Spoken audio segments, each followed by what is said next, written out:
Hello, everyone, and welcome back. This is the Urban Ag Podcast, your go-to source for insight and inspiration into all things urban agriculture. My name's Michael. I am your host.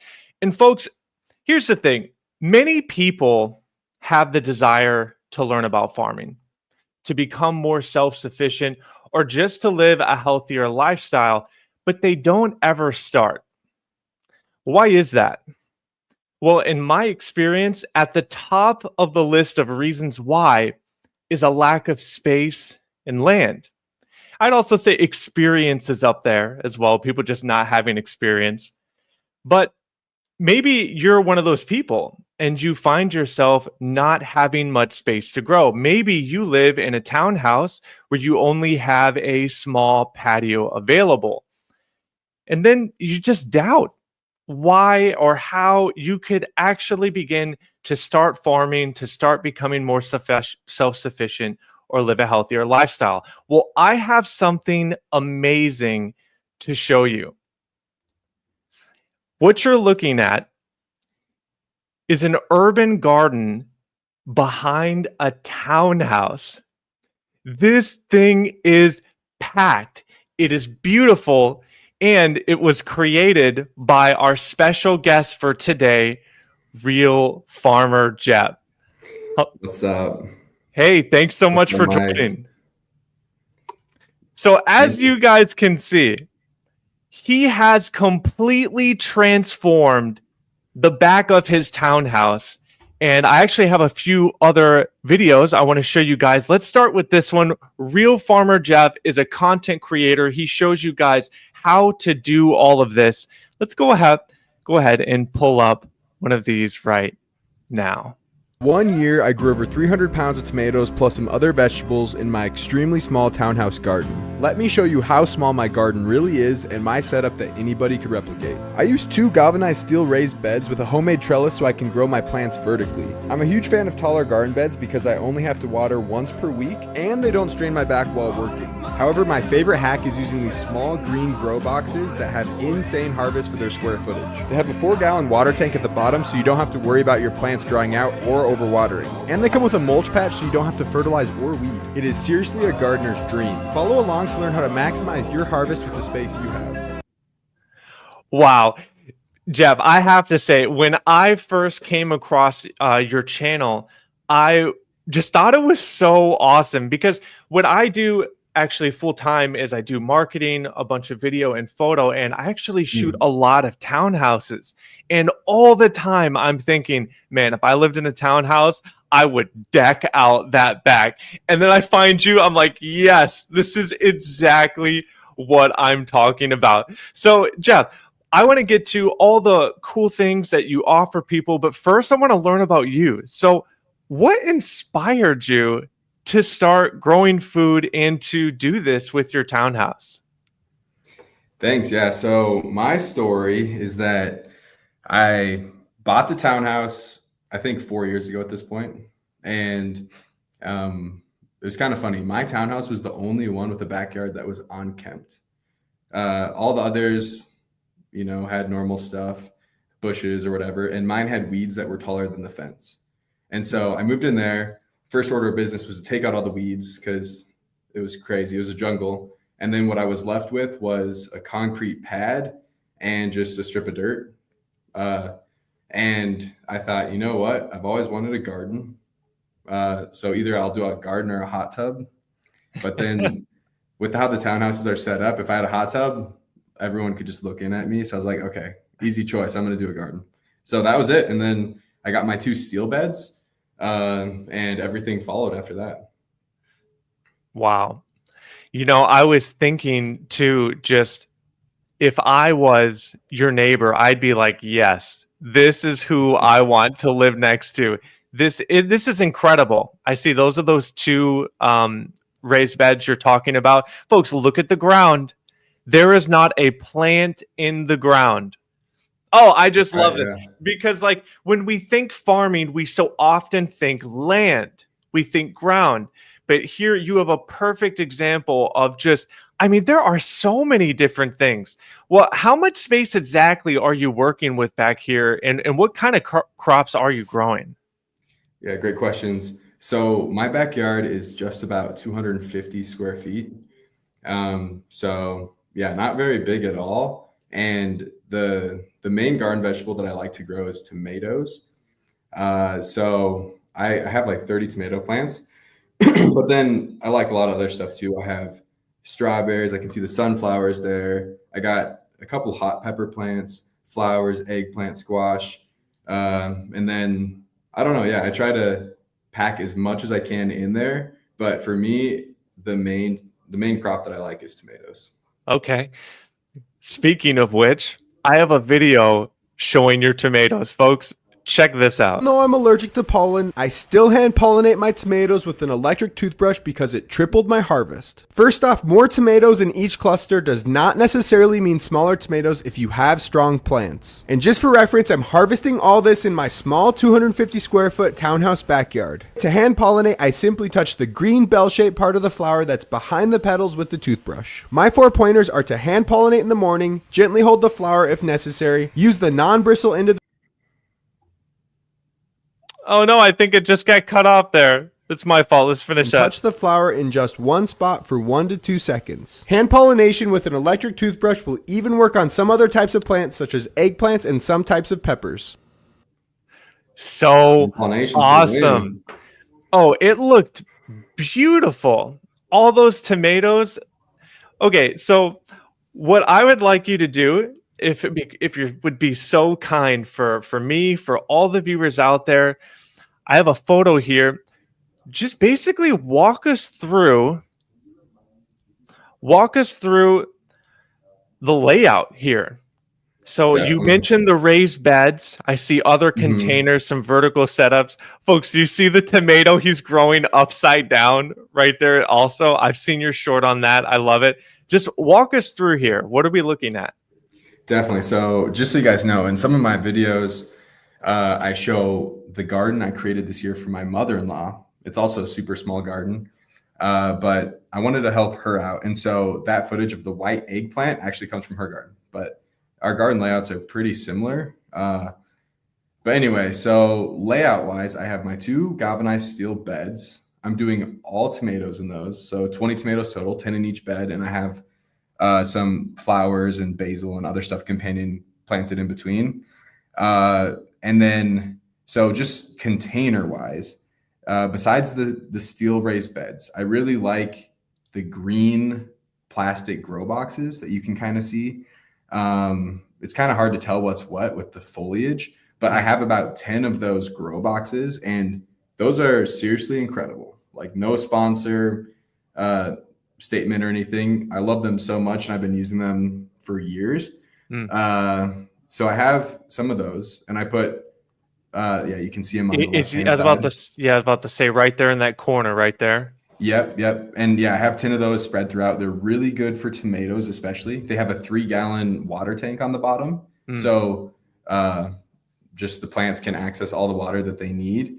And then I have a bunch of grow bags. So that's kind of the main setup. Grow bags. I have some pots too, but grow bags, pots, and then the grow boxes and the seal beds. Okay. So what are you filling these with? So this looks like obviously a lot of different types of stuff. What are you doing for soil, your growing medium? You just getting this from, your local garden shop, or you make your own compost, something like that? Yeah. So when I started, I got a bunch of raised bed garden soil from a local nursery, and it ended up being like amazing quality. I know they put compost and other things in it, but they used pumice. I don't know if you've ever used soil with pumice, but it's like the little lava rocks that are porous that provides drainage. Yeah. And super good for if you do raised garden beds like this. You can run into problems if you only have organic material with no like sand or no pumice or things like that, because over time it will compact. So that's what I did with my really tall beds, which and I did put straw on the bottom of those to save space, so I didn't have to put as much in. Okay. I bought my soil there from a local nursery, which was an amazing move. And then with some of these other containers, like the grow boxes, it actually prefers potting mix instead of potting soil because it absorbs the water better and can wick it upwards. So most of those are filled with different types of potting mixes. And then if I open new grow bags, since I'm not getting the soil in bulk, I'll just go pick some up from a garden center or Home Depot or something. Okay. All right. What are you doing for watering? I think I've seen a video where you deep water the big raised beds. Do you have any other type of system for the rest? That's a good question. Yeah, I do it all by hand. And I will say, I just saw the irrigation system you put in. It looks awesome. Someday I'll probably upgrade to something like that. But yeah, like you said, with the deep watering, that's kind of where I just leave the hose going into the bed for the big steel ones, move it around every few minutes and let the water seep all the way in. So I only have to water about once a week. That works really well for the large raised beds. And I just do chores like pruning or whatever while it's watering. And then the grow boxes, they have a water tank. So depending on the time of the heat and the size of the plants, you may only have to fill up each water tank once a week. So that's easy. I just go around with the hoses, fill it up. You can't even fill it up once a day if the plants are booming and it's like 100 degrees outside or something. And then the grow bags, I just go around and give each one like 5 to 10 seconds of water each morning. Okay. Just hit them, and you have a little routine that takes me probably minimum 5 minutes, but maybe, 10 minutes, maybe longer if I decide to do some hand pollination of tomatoes, which, is fun. So what's that like, going out there? That's a lot of tomato plants. It's got to be so cool being obviously very close to you. You just run out right out the door. You have a whole array. And that's right. Your wife is also like a chef, right? Or a foodie. She has an account about that. So like you get to grow all these different crops and then you and her get to make them together, right? Yeah. So that's a good point. My wife, she does full-time content creation. She does food stuff. Her account is called Kyrie the Foodier. It's spelled just Kyrie the Foodie. But that's kind of also, I forgot to mention this before, that's how my account started. She was already posting and had a following and all that stuff. And from the moment we met, she said, you should post about your garden. And it was kind of funny. Like, I remember one of the first things I said to her when dating, I was like, you got to see my garden. It's so sick. And then she came over and she saw it and she was like, whoa, this is actually like pretty cool.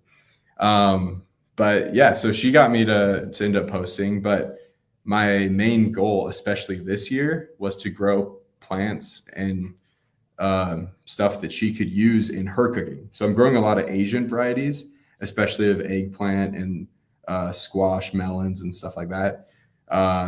And yeah, my goal is for her to be able to just go out there, pick whatever she needs for the recipe she's doing that day, and then come in and do it. So it sounds like the perfect setup if you ask me. It's good. Yeah. You guys, and I saw you guys posted about this, so I hope it's all right to bring it up. You guys have your first child, right? A boy. Is he here or Definitely. is he Uh, soon? he is very close. The official due date is July 28th. And so it's in a little over 3 weeks. Hey, So congratulations to you thanks. both. I have a few children, so I'm going through exactly what you are. That's so exciting, and I just think that's amazing. Also, and you post about it, you just put it online. Hey, I mean, your name is Real Farmer Jeff, so I'm assuming you're going to keep it real, right? And so you're putting your family up there, you're sharing what you're doing. I think that's so cool.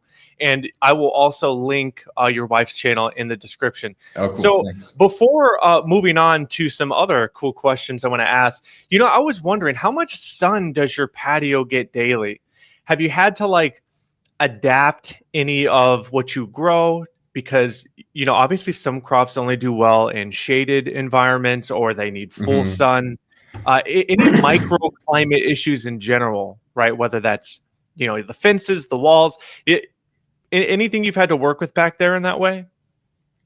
Yeah, so I got so freaking lucky. I'll tell you that, Mike. I got so lucky because when I bought my townhouse, I did not consider which way the backyard was oriented. And I mean, when I bought it, I wasn't even necessarily planning to put in a garden. Uh, but so it turns out that my backyard is almost perfectly west facing. And so what that means is that in the morning when the sun rises, it's on the opposite side, right? And the sun doesn't actually hit my garden until about 11 a.m., Mm, which is interesting. So it's shaded back there. And then it will have sun from roughly 11 a.m. until in the summer, 8 p.m. or whatever. And so, yeah, depending on what part of the garden, because there's a shed, there's of course the roof and different yeah. structures. So Yeah. most parts will get 6 to maybe 8 hours or maybe 9 of Okay. sun, which I think my saving grace, because most people, I think when they set up their garden, they could put it anywhere. A lot of people prefer a south facing garden because there's more constant light. But I think because the Utah summers are so hot, I know people in Florida or whatever, Texas would say their summers are hot, mine aren't hot, but it gets legitimately hot here as well. So I think because it's so hot that my plants actually potentially do even better by only getting Hmm. 8 hours of sun than if they were Okay. getting beat down for like 12 hours. Right. So Right. yeah, Yeah, yeah. that makes sense. So I have like also a small urban garden. It's in the front of my place, Mm, and I have a tree that shades it. And I actually didn't even consider it when I started my garden last year. I dealt with a bunch of different issues. It's also like a sweet gum tree, so it drops like all these mm, different spiky balls off of it. But I ended up mm, cutting some of those branches. I mentioned this because it was at that time that I began to learn about what you just explained, right? How much light do your plants need, right? Some require more, some require less, and yours has a sweet spot, right? yeah, Eight to I'm nine so freaking hours. lucky. That's perfect. So I have another awesome clip. Folks, check this Week, a out. surprise windstorm with gusts up to 55 miles an hour tore through my garden. Luckily, because of the supports and the trellises I used, I didn't lose a single mature plant. If you want to support your garden, I would first recommend bamboo or metal stakes. However, I'm starting to gravitate more towards bamboo because I find it to be stronger and more versatile since I can easily cut it to the size I want. And also, you'll see in this footage, but for all my supports, I either like to use this garden tape that can stretch as the plant grows or reusable plant clips. Second, my string tomato trellis is definitely my favorite way to support my tomatoes. It's easy to clip up and can support a ton of weight. String tends to be a great cheap option and can also be used as netting or in a support system such as the Florida weave. And last but not least, cattle panel is amazing because of its extreme durability and how it can work well with so many plants. So cool. Okay, one more time. Look at that intro clip. Look at that. Last week, a surprise windstorm with gusts up to 55 miles an hour tore through my garden. Just getting blown out by the wind. I loved that so much because, you're not just showing people, hey, here's how you plant something, or hey, here's how you do it specifically in a townhouse. But like, you really do give them the ins and outs, the little things, right? You had a windstorm and you're talking about how that affected what you're doing. And I think that's so important because that's the type of things that I think people think about that makes them have doubts to starting their own garden. Like, how would I do it? The weather's not right. How much sun do I get? And I just think you went in, you crushed it, and you give all those little details. I think that's so valuable. So one of my next question here was, what plant surprised you the most? But I'm assuming it's probably those tomatoes because they looked incredible. I saw how you're doing them vertically. Are there any other crops that you tried but maybe didn't work well out there in the patio? Yeah, this kind of goes back to the microclimates that you talked about before, but there's one side of my garden that gets a lot of shade from the fence. And this year I put up a couple cattle panel. I did the archway that you've seen in some of these shots, but then against the shed and against the fence, there's a cattle panel wall. And my master plan was to grow beans and peas up those panels this year. And those have completely bit the dust because it just doesn't get enough sun. And so maybe if I put them out on spacers that are big enough to get away from the shade, that it can work a little bit better next year. But yeah, I'm trying to think what else I've done that just didn't work. I've done cantaloupe and watermelon before, which is super fun. It's challenging to do in such a small space, which is actually a big reason why I got the cattle panel trellis in the arch. Because my master plan there is to grow melons and watermelon and squash on it. So yeah, I'd say that's what has struggled. And yeah, tomatoes probably do the best for me, I would say. Okay. Okra's done well too, surprisingly. So what I'm thinking here, I want to put this back up. So essentially, I mean, you do have some pots, but we'll pause it right there. Look at how many vertical ways of growing are going on there, right? So you have the strings, you have, even in the pots, I see you have different support systems. Vertical farming, has that been like something on your mind? Did you just learn that as you go? Because in limited space, right, what we tend to do is grow vertically, right? Mm-hmm. Yeah. I think growing vertically has been a saving grace. And the best trellis, I have to say, of all my trellises is definitely this wooden trellis over my steel beds. It's so versatile. Of course, I'm using it with the string to grow up that way. But for example, if I want to use shade cloth, I can just staple it on, super easy, put up shade cloth for a day, take it off. And I'm sure there's other ways to fasten it, but it's so durable, and it was honestly really easy to make. I didn't even follow a diagram or anything. I just had a friend who was a carpenter come over and say, "Hey man, like I'm looking to make this. Can you help me do it?" And yeah, he knew what to do. Cool. I made other ones by myself though. Amongst all the different tools and items, which one amongst them do you think is like your most valuable? Like you just can't live without? And it could be as simple as just saying the garden beds again, but I'm just is there anything that you're just like, oh yeah, oh you mentioned those green pots as well. Which one's your favorite? Yeah, I think the green grow boxes are up there, but I think in terms of an item, I'd probably say the tomato clips that I used to go up the strings. Okay. They're so amazing. They're so easy to use. You can reuse them. They're cheap. It's a really cheap form of trellising, and they're really versatile for other plants too, and not just tomatoes. And you don't have to just use them on a string. You can just, for example, if I have a bamboo stake going up or a cattle panel trellis, I can easily clip a plant on to guide it in the way that I want. So yeah, I don't think I'll ever not garden without those clips, which you can probably see if you look at the plants, the stems. I don't know if you can see one. Yeah, I see one back there. Yeah, I thought I got a shot of you putting them on too, or you have a shot in. Yeah, that's right. That did show up in one of these. Okay, well, hey, that makes complete sense. So now let's switch to dealing with pests. I know that's something I also didn't consider when I first started my garden. For me, the raiders have been squirrels. They've been birds. I've even had some raccoons go digging in some stuff. What type of pests have you had to deal with? I know that it's fenced in back there, so maybe not a lot. Yeah, I've been really lucky with pests. I don't think so. Utah gets a lot like various insects more than anything. I'm really glad I haven't had to deal with squirrels, but I've had aphids, earwigs. I've had a few tomato hornworms, but yeah, pest pressure overall has been limited. The biggest pest that I have, honestly, is, and it's not eating anything. They don't eat anything, but I have a neighbor that probably has 15 cats, and they just roam around. And especially before I plant, they'll come in and try to use my garden beds as litter boxes, and they'll tear everything up. So yeah, Did you say 15? dude, yeah, they have a Wow, lot. 15. I'm not gonna say they have a cat problem, but they have a cat problem.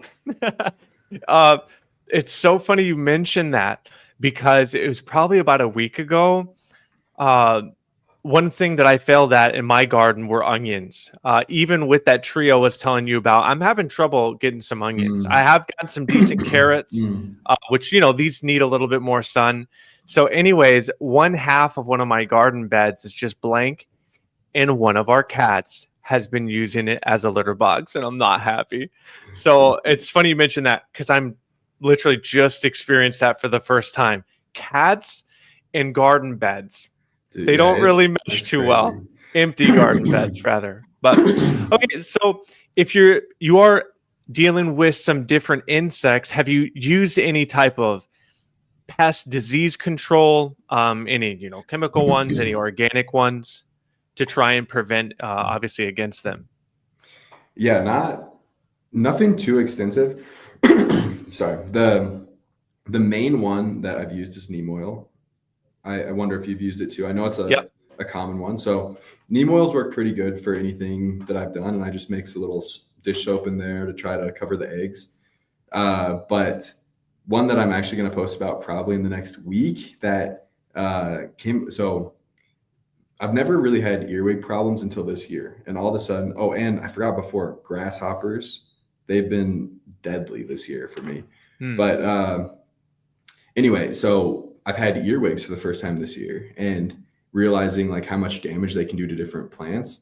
And my wife, she had a reel pop up that had this hack where you can put oil, just like canola oil or whatever, vegetable oil, and then a little soy sauce in a bowl, and it will attract them. And once they get in the oil, they can't get out.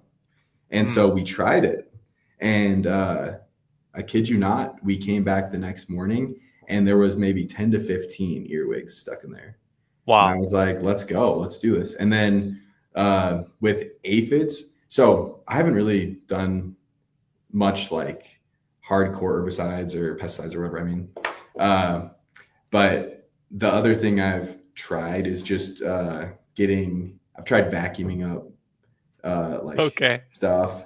I want to get a hand vacuum because that'd be a lot better, but also getting packing tape and putting it like on your hand, and so that the sticky part's on the outside, and then you can just find all the leaves that have tons of eggs and just press it on there and get the eggs off. So that's worked pretty well for me. But once again, it's a small space, so I don't have to do anything too crazy because there's not that many plants at the end of the day. I've seen people release a bunch of ladybugs as well, specifically for aphids. Yeah, you can like buy them in packs of hundreds, thousands of ladybugs. You just walk in. I do. Well, last year I started an outdoor garden, but usually I would just be farming indoors. And to me, that's like out of the question. If I ever had a problem with aphids, like I can't release 1,000 ladybugs inside. But I always like putting that out there. Here's one thing, though, that you did that I thought was very unique and to me just sums up why I love your channel so much. Folks, watch this. My new worms. Wormcastings are sometimes called black gold because they're so beneficial for your garden. It's actually not hard to make your own worm castings with vermicomposting, which is a method of composting that uses worms. I've been super interested to try it out, so I got a starter kit from Utah Worm Company. To set it up, I had to moisten the cardboard bedding and worm blanket that goes on top, add a few included amendments, and then add the bag of 1,000 1,000 worms. It's kind of crazy that there's 1,000 worms, but some of them are just little babies, so it's hard to see them. And finally, you just add some food for the worms every few days and they'll start producing worm castings. Eventually, everything in this bin, including the bedding, will turn to worm castings. Call me crazy, but I honestly think I would prefer having worms over a fish. You have my permission to start calling me Lisan Al-Gaib. Lisan Al-Gaib. So the reason why I love this so much is because when you think worm castings, you think like a homestead, right? Or at least I do. You think of a barn, of a farm, something larger, more space, but you don't think like townhouse, patio, backyard garden, right? That's not what I think people tend to think of, but we should. Because here you have Jeff doing worm castings right there at his townhouse. And there's so many benefits to using those castings too, including what we just talked about. It's been shown that plants which have been fertilized with worm castings, those plants and the soil are more resistant to certain diseases, certain plants, certain just issues. So I just love that. I love that right there. I mean, just how many people out there have thought to themselves, man, I'd love to try worm castings. Oh, but X or Y, right? No, you're in your townhouse. You have this awesome garden. You're like, I'm going to do worm castings, and you did it. Is there anything you want to say about that? What was that like? I've never done that. So on the point of worm castings, I think part of the reason why they're so good is it's not just about the nutrients that they give, but also the microbiology, kind of like you're saying, where it can strengthen your soil from getting diseases. It helps the nutrients to break down so that your plants can absorb them. And so, I don't know. And it's a reason why I use beneficial bacteria a lot as an amendment to fortify the root systems of the plants. But anyway, so I know a lot of people will have vermicomposting setups where they have a bin that completely integrates into the garden bed. I don't know if you've seen that, but they can just put food scraps directly in there, and then the worms can disperse and come back. This setup, although I'm sure I could put the worms in the garden beds, it's actually in my house. Fun fact. And so the worms are in there in a bin. They can't escape or anything. But I just feed them in there, and then in roughly like 1 to 2 months, the worms can completely break down all the cardboard bedding, turn it into worm castings, as well as the food that you put in there. And then the cool thing is that if you get really into it, the worms they'll lay eggs, and you can split them into multiple bins. And so you could totally start with one bin and get up to, who knows, 10 bins over the course of the year if you get really into it and have a lot of space. So I started a microgreen business, and one of the things I had to learn what to do was those spent trays after they're harvested. What am I going to do with those? Do I just throw them out? Do you put them in a compost? I don't have like any livestock. It's not like I can feed them to them.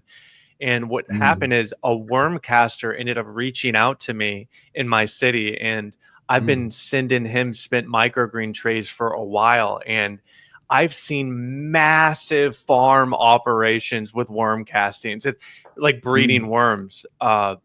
He actually does that mostly for marijuana. He has this booming business using them for that. But I just thought that was so cool. You're even doing worm castings.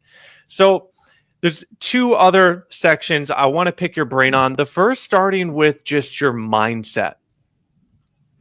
Having that garden, what it takes to sort of get uncomfortable, to start farming, you've done it.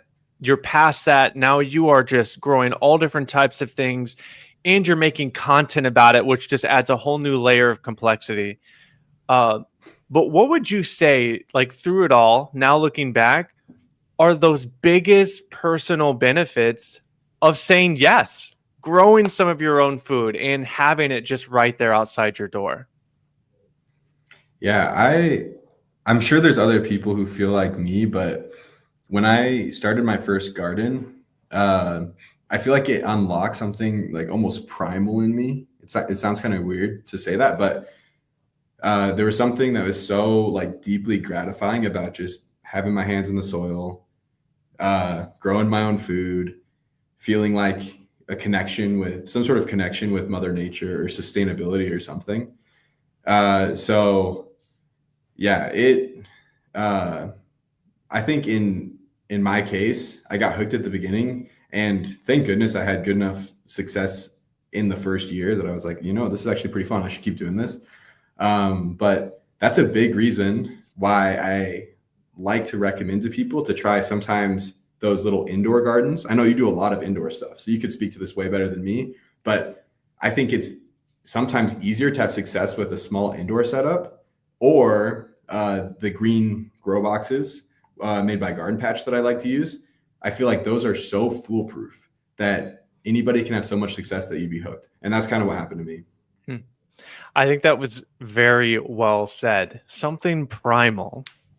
Okay, folks, that's what inside. Trust me. I'm just kidding. Well, hey, when you think about it, I believe in God. I believe in design. I would like to say that we are designed to grow food, but even if that wasn't the case, our ancestors have been farming most of their food for thousands, of years. So it's only the past, I want to say 100 to 200 years that people have, we have these supermarkets, and now you don't have to think about growing your own food, right? And so I just think that's well said for what I've also experienced. You start your hands in the soil, you feel it, you experience it, and something about it is so fulfilling. It's on a deep level, and it's just right. It feels right. So you definitely say that this has changed the way you and your family just think about food and nature. Yeah, I think so. Like, for example, I think my tomato consumption has gone way down outside of the summer because I'm just like, I know how good a garden tomato is, a fresh garden tomato, that I'm just going to wait.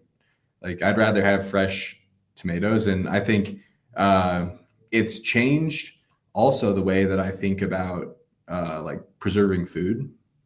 Like my parents did some canning and stuff when I grew up, and I always thought it was kind of like everything besides applesauce. I liked applesauce and I liked canned salsa. Everything else I thought was kind of nasty, but I think it's so interesting and I'm so interested in it. I'd love to get more into canning because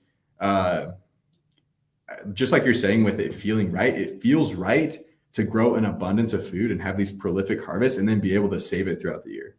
And so like my wife and I have gotten super into making kimchi. We make lots of kimchi and we've made salsa and pasta sauce and stuff like that. But there's something, I think that has impacted how we look at food. We're totally down to can and ferment. And I never thought we'd be into that.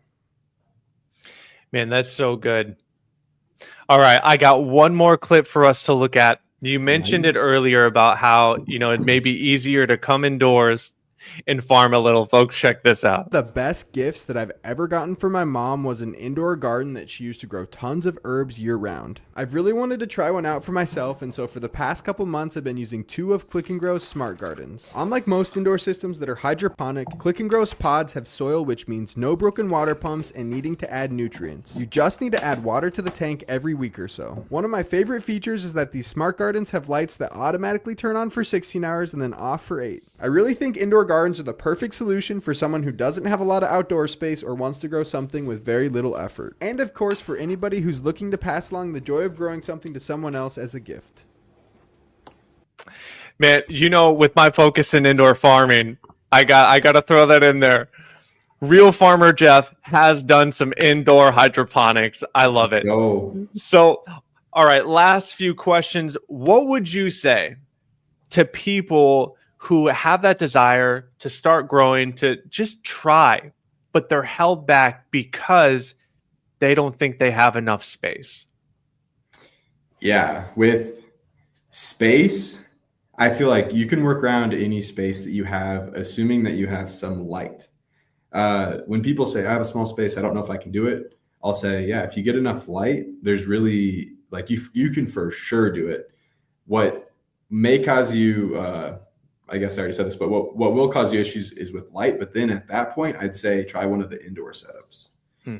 And so, yeah, I think especially with the different ways to grow vertically, or like the upside down tomatoes that I grew. I know those appeal a lot to people who have condos and have balconies. So there's always going to be a setup out there that is optimized for a particular setup. So definitely don't let space hold you back. It can be done. I second that. Folks, if you got enough light, you almost certainly have enough space. There's so many different ways to fit different types of plants wherever you are. And that's a lot of what my videos are really what I just want to do. I want to inspire people to grow food anywhere, even in what seems like difficult spaces, which is why I went indoors. Like, I didn't even have an outdoor section when I first started. I think that's such a good way to get started. And once you dip your foot in and you love it, you'll find a way and you won't regret it. So, summing up now, is there anything that you would say you wish you knew before starting your garden? Yeah, that's a hard one because I've learned so much. I feel like I just learn things almost monthly that change the way that I do things. But I think the biggest thing was year one, I didn't have any trellising systems like I have now. And it worked for year one, but if I started over again, I would have built the trellis that I have, the wooden one, in year one, and I probably would have built some other handmade trellises in year one, and just learned from the beginning the best ways to vertical garden. And like, not to go on a soapbox about this, but besides saving space, vertical gardening has so many benefits, like creating more airflow, having easier harvests, and the fruit are straighter a lot of times, cleaner looking fruit, get them off the dirt, less disease. There's so many benefits. And so I think I would have tried to master that a little bit earlier on. And I don't even think I've mastered it yet. Awesome. Great advice. And lastly, where could people follow up with you, see you on your journey, learn more about your setup? Where can they find you? Yeah, thank goodness. All my channels have the handle Real Farmer Jeff. And fun story, I tried to get the handle Farmer Jeff, but it was taken. And that's why I said Real Farmer Jeff, because I'm the real Farmer Jeff. Hopefully I don't get sued someday down the line for that.